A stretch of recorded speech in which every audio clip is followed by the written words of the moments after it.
Het wierde jaren een vertrouwd beeld. Marjolein Kroon en Femke Faber die het iene na het orendoelpunt maken voor LDODK.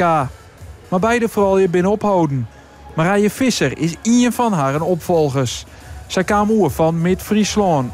Doch stiet ze voor de krekertje in PKC onderkant. Ik ben vorige week geblesseerd in elleboog.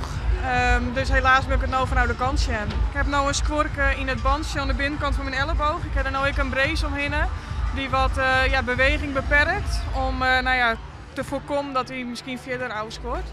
In het duel met regerend landskampioen PKC kan LDODK Sjen hoe te vastjet.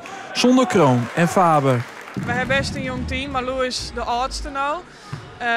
En ik denk dat een stukje ervaring ik wil een rol spelen. Dus zij hebben natuurlijk zoveel mooi maken, net alleen nog bij LDODK, maar ik in het Nederlands team. En dat valt voort. Dus er moet nou eigenlijk een iemand wezen die dat weer oppakt. En daar ben we nou ook een beetje een ziekje. LDODK had het dreig in de openingsfase.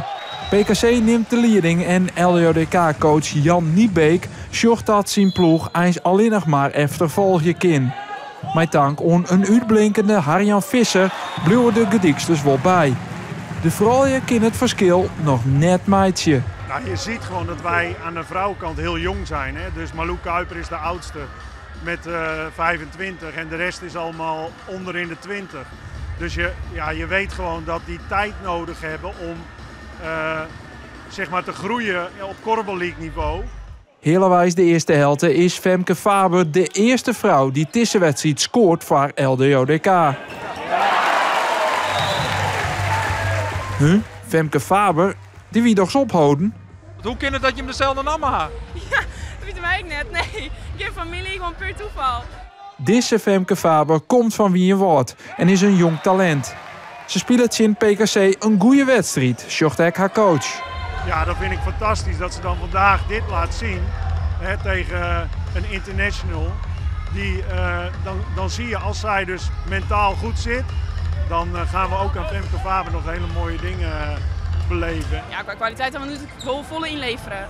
Maar we hebben Sabine, we hebben Marije, we hebben Lou natuurlijk van vorig jaar nog. Nou, Riks en ik en bij van uit het Twadde. Ja, ik denk dat we kwaliteit inleveren, maar ik echt wel genoeg kwaliteit nou.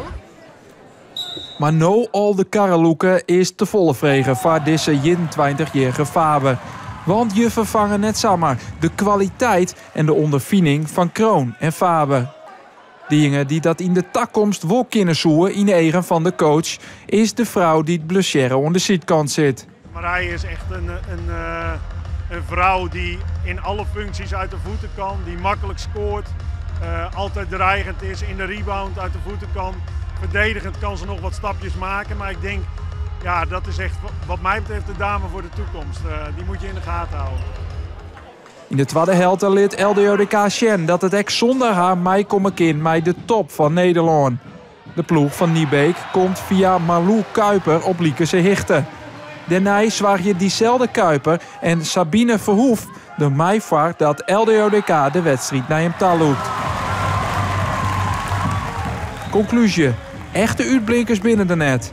De kracht bij de vrouwen van LDODK zit hem in het collectief.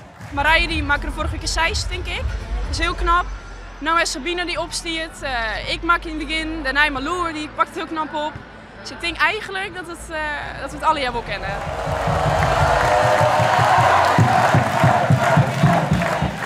Ik ben gewoon heel blij met wat de ploeg heeft laten zien. Dus dat betekent dat er muziek in zit, zeg maar. Hier kunnen we verder mee, zeg maar. Dus dat is mooi.